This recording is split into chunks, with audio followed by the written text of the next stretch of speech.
So today we're going to look at what happens if the two lines that are crossed by a transversal happen to be parallel. If they are, there's a whole bunch of relationships between the angles. Now remember, before we go on and do this, here angle 1 and angle 2 are still corresponding angles. They don't have any relationship between their sizes, but they are corresponding. The problem is when we get to doing parallel lines, people forget that we ever did anything like this, and they start going, oh, those aren't corresponding because they're supposed to be the same size. So if the two lines are parallel and they're cut by a transversal, then the corresponding angles are going to be the same size. They're going to be congruent. So here, angle 1 is congruent to angle 5, 2 is congruent to 6, 4 is congruent to 7, 3 is congruent to 8. And I think one of the easiest ways to think about this is to think about, all right, if I took angle 3 and outline it like that, if I just slide it along the transversal, can you see how it would match up exactly on top of angle 8 like that? When the lines are parallel, the corresponding angles are congruent. Now, if the lines aren't parallel, is angle 1 the same size as angle 2 in this diagram? No, not even close. And it's because these two lines are pretty clearly not parallel. So, let's do this. Here we've got two parallel lines. Remember, this is how they'll show parallel lines, or they'll do like this and fill them in. Either one is fine. Your book tends to just put the little arrow. I tend to fill it in. Doesn't matter. These are corresponding angles.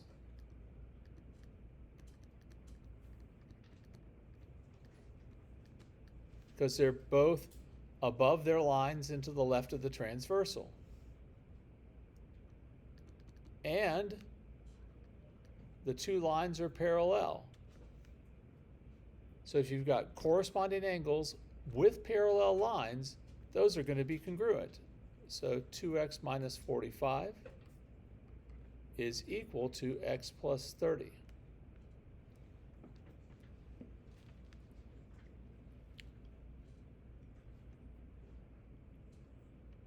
If I subtract x from both sides and add 45 to both sides,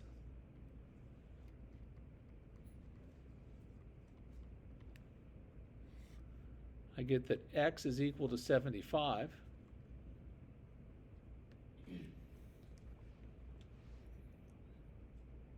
And they didn't ask me to find any of the angles, so I can stop there. Any questions about that?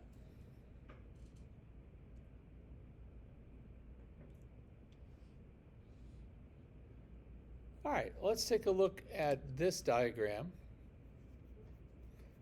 They've asked us to, let's see if we can find the measure of all of the angles.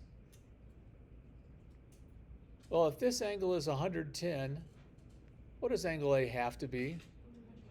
110, because who can tell me what kind of angles those are? Vertical angles. So that's got to be 110. Now, we've just learned that when the lines are parallel to each other like this, the corresponding angle to the 110 will be exactly its same size. Which of these angles down here corresponds to the 110? X. See how if we took this, God bless you, and just slide it down until it hits here, it's exactly the same.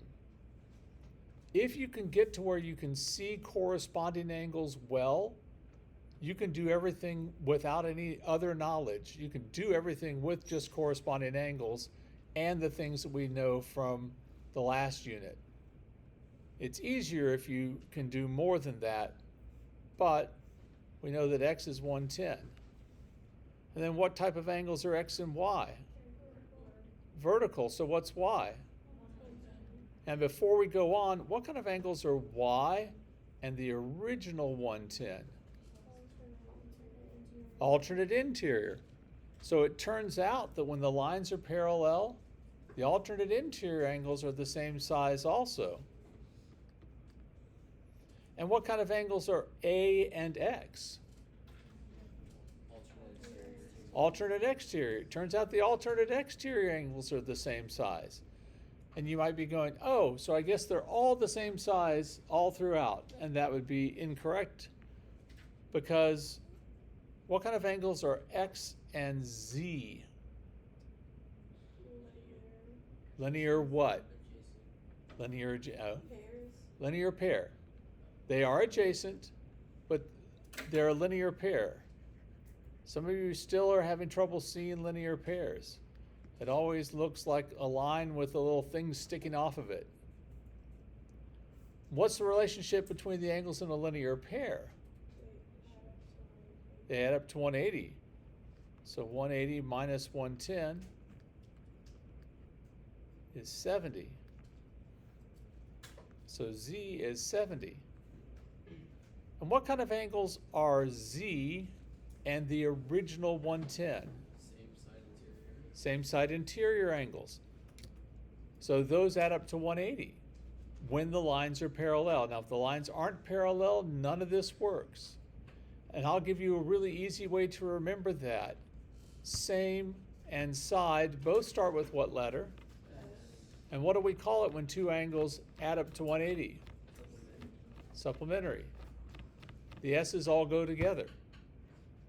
All right, so page 2 just lists all those things. If two parallel lines are cut by a transversal, then the pairs of alternate interior angles are congruent. That's called the alternate interior angle theorem. It's also true for alternate exterior angles. If two parallel lines are cut by a transversal, then the pairs of alternate exterior angles are congruent. And the one that's different is the same side interior angles. If two parallel lines are cut by a transversal, then the pairs of same side interior angles are supplementary. So in this diagram, we know a whole bunch of things. We know that angle 2 is congruent to angle 6, and that angle 3 is congruent to angle 7. We know that angle 1 is congruent to angle 5, and that angle 8 is congruent to angle 4.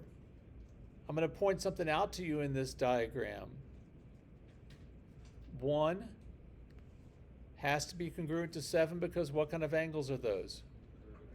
Vertical angles. 7 has to be congruent to 5 because what kind of angles are those?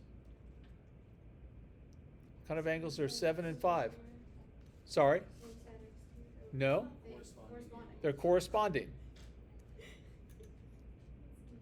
What kind of angles are 7 and 3? Alternate interior. Those are going to be congruent. These 4 angles will be the same size, provided that these 2 lines are parallel. Now, if those lines are not parallel, none of this works. You got to have parallel lines. And then the other 4 angles are all going to be the same size as each other. So I'm going to mark each of those with 2.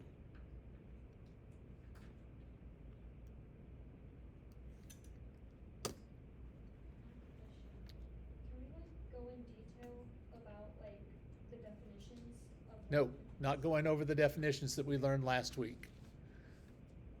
Okay? That would be an individual thing.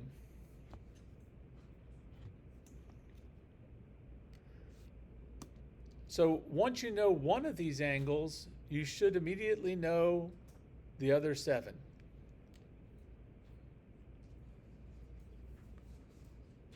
So on the back of your last sheet, turn it over to the back of that and let's draw a diagram and do that. So just in that blank space on the back,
All right. Tyler, pick an angle. I don't care which one. Pick one.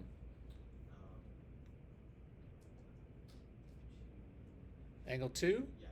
Okay. All right. Terrence, pick a size for that angle, but make it make sense. What kind of angle does that look like? Yeah. So pick a measure that would make it obtuse. And let's pick something that ends in 0 just because it'll make it easier on everybody. 80. I'm sorry? 80. Well, if it's obtuse, it needs to be bigger than 90, right? 110. 110. Thank you, sir. So let's say this angle is 110 degrees. Since these two are marked parallel, I always start with corresponding angles. What does angle 2 correspond to? It's 5. So that's 110 degrees. And then the vertical angles to each of those will be 110. Question? Oh, no. Okay. I'll see the same. Okay.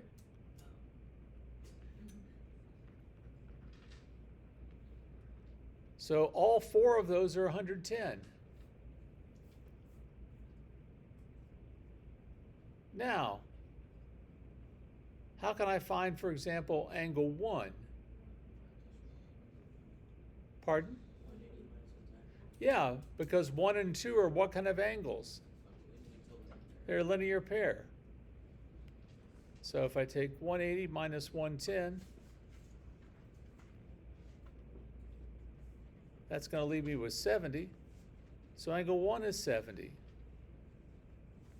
What angle corresponds to angle 1? 4. Oh, 8. 8, yeah. You thought I was going to ask a different question, didn't you? Yeah. And then the vertical angles to 1 is 4, and to 7 is 6. Once you know one of those angles, you can quickly and easily find the other 7. But you got to make sure that the lines are parallel. If the lines aren't parallel, none of that's true. Okay, let's go on to page 3 now.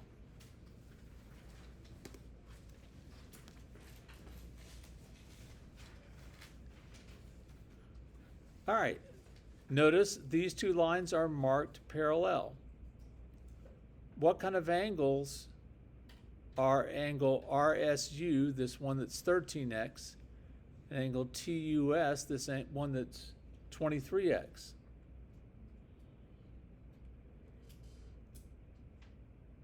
Mia, do you have an idea? What kind of angles are these two angles? Pardon? No, I don't know that they're right angles. Same side interior angle. Okay, there we go. Same side interior angles. And what's the relationship between same side interior angles when the lines are parallel? They're supplementary. Just remember all the S's go together.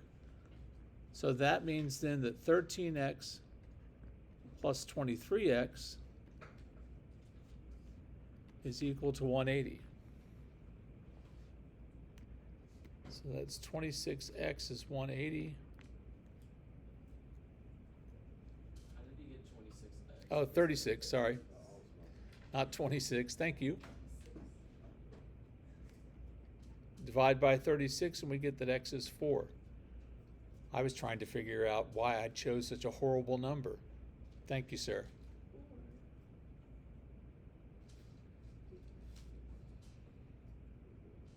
Oh, that's not right. 5. I'm having a bad time on this one. Thank you for your help. So then the measure of angle TUS, which is the 23x, is 23 times 5 is 115 degrees.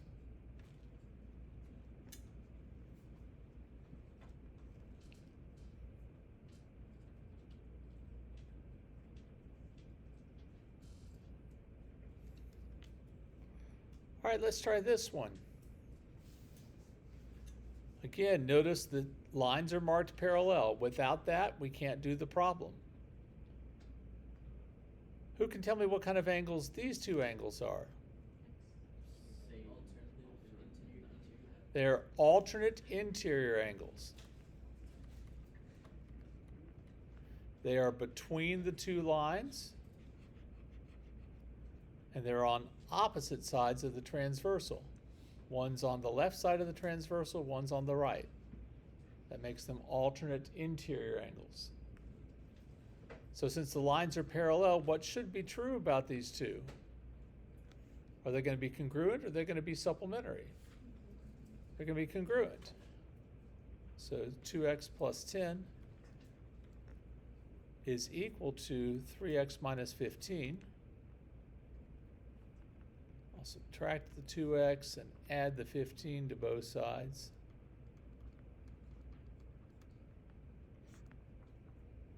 And you get 25 is equal to x.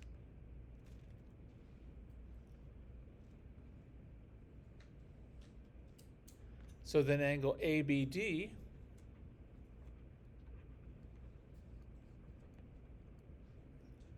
is going to be 2 times 25 plus 10. So that's 50 plus 10 is 60.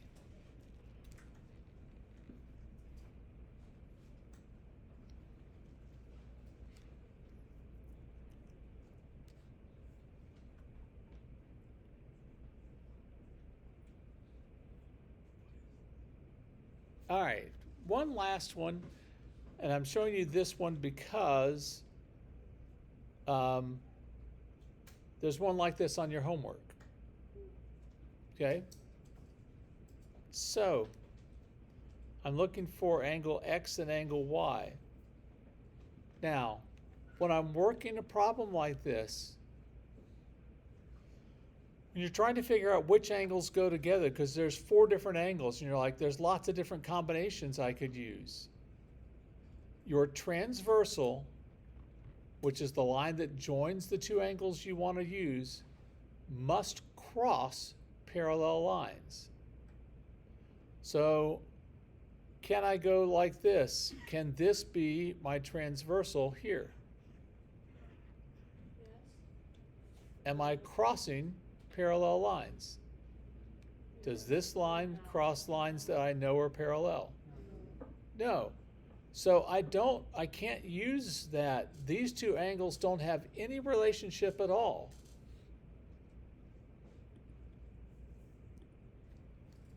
What about this way? Is that transversal crossing parallel lines? Yes, so I can go that way. And this is going to be a big thing on this unit. If you don't pay attention to which way you're going, well, you get about half the questions right and about half of them wrong. Okay, you got to pay attention to that. What kind of angles are the 125 and the 25x plus 5y? They're alternate exterior. Are they going to be congruent or are they going to be supplementary? Congruent. The supplementary, remember, is the same side. All the S's go together. The same side interior angles are going to be supplementary. So 25x plus 5y is equal to 125.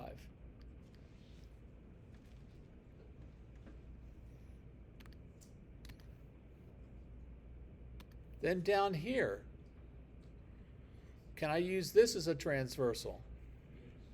Yes. Is it crossing parallel lines? Yes. Okay, that's always the thing you want, is you want your transversal to cross the parallel lines. What kind of angles are these 2 angles?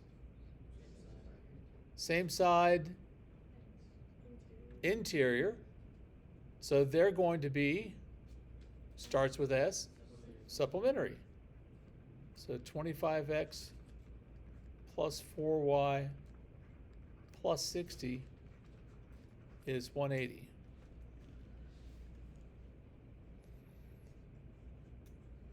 And the reason I wanted to show you this one is because it's not immediately obvious what you ought to do next. I'm going to subtract 60 from both sides of this equation. I've got 25x plus 4y is 120. And I notice, hey, look, this one also has 25x in it, right? If I subtracted, the x's would drop out. Well, that'd be nice. That would be one less variable. So I'm going to subtract 25x plus 4y equals 120.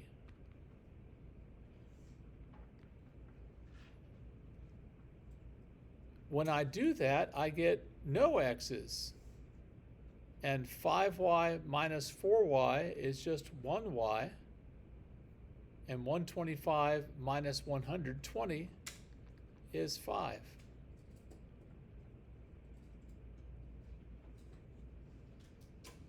Now that I know that, I can substitute that back into either one of these equations. It doesn't matter which. I'm going to substitute it into this one because the numbers are a little bit smaller. Not much, though. That'd be 25x plus 4 times 5 is equal to 120. Well, 4 times 5 is 20, so I'm going to subtract 20 from both sides. And I get 25x is 100. So then divide and we get x is 4. So our answer is that x is 4 and y is 5.